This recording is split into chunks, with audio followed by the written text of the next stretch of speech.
Howdy folks, wanted to make a quick video kind of explaining the brake assembly, disassembly on a Farmall 706.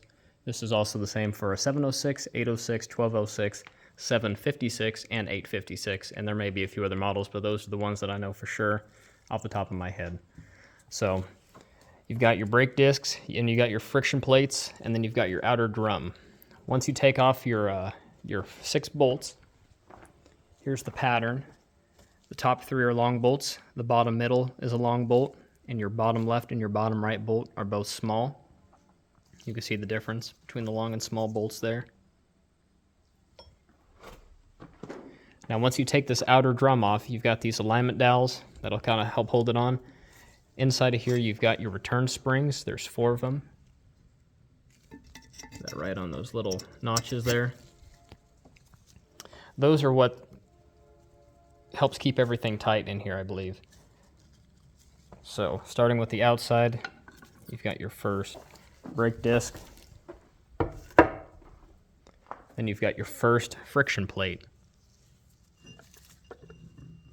And these actually look very, very good compared to the other side. I'm doing the right side.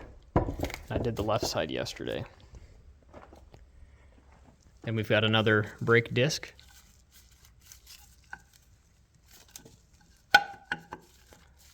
Lock it off there. Hard to do one-handed.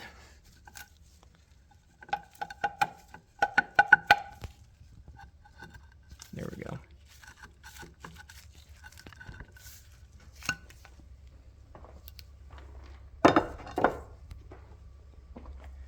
Then we've got the last friction disc, which will come off.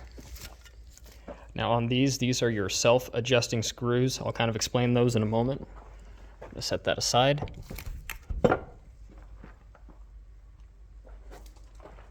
And then last, you've got our last brake disc. It's just kind of like a pad more than anything. Get a screwdriver. Behind this is where your O-rings are. Alright, I went ahead and got that broke loose. You can see it's just a thin disc.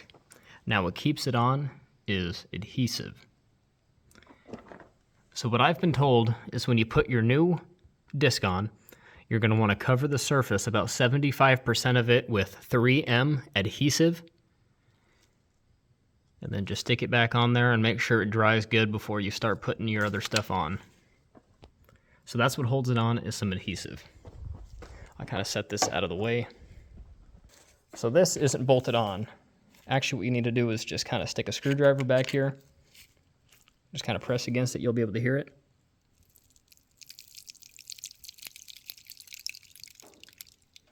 And that's actually peeling it away from the housing.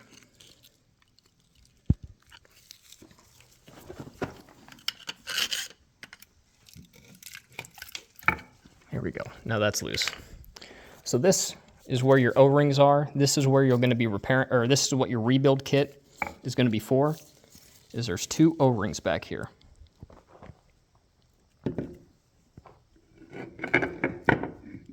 So this is your main seal. Oh, good Lord. Is that John Deere paint? I'm going to cover that up for now. So right here is your main seal. This is what seals on your bearing. And then on the outside groove here, you've got your O-ring. This is the first of the 2 O-rings. There's 2 large O-rings and a small O-ring, and then your main seal. There we go, got that off. So there's your first large O-ring right there.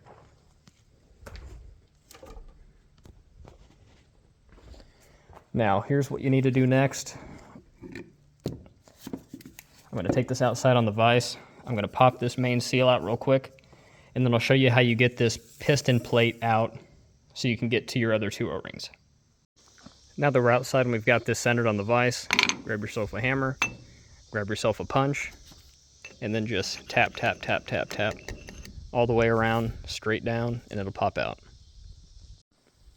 Now we've got our seal out, popped it right out the bottom as I stated.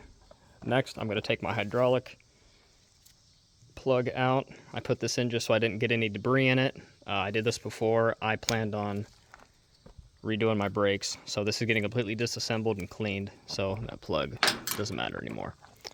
Next, I'll show you, we're going to take an air wand. I'm going to stick the tip of my air wand in there once I get all this hydraulic fluid drained out, and then I'm going to blow compressed air into here, and that's going to force air through that cavern that I was talking about around the edge, and it's going to extend our piston up and out of this out of its housing here, and we'll be able to get to the two seals behind it.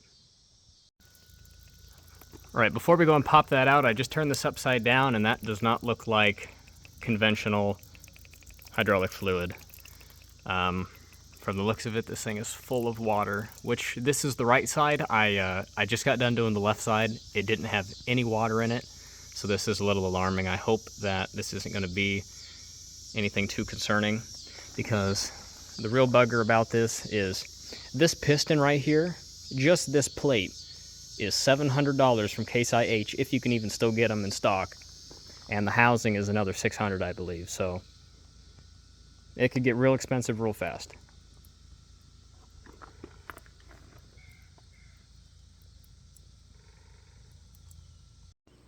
All right, now that we've got our air wand, I'm going to go ahead and show you how to get this inner piston out.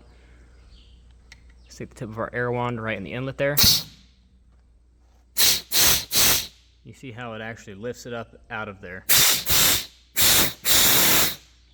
I think this is something I'm going to have to do two-handed.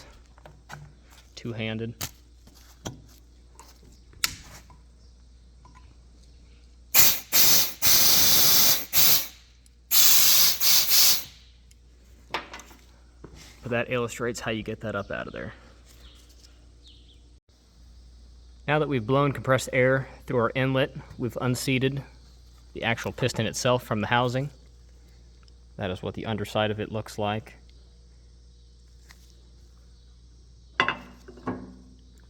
Now in this housing is our last two O-rings.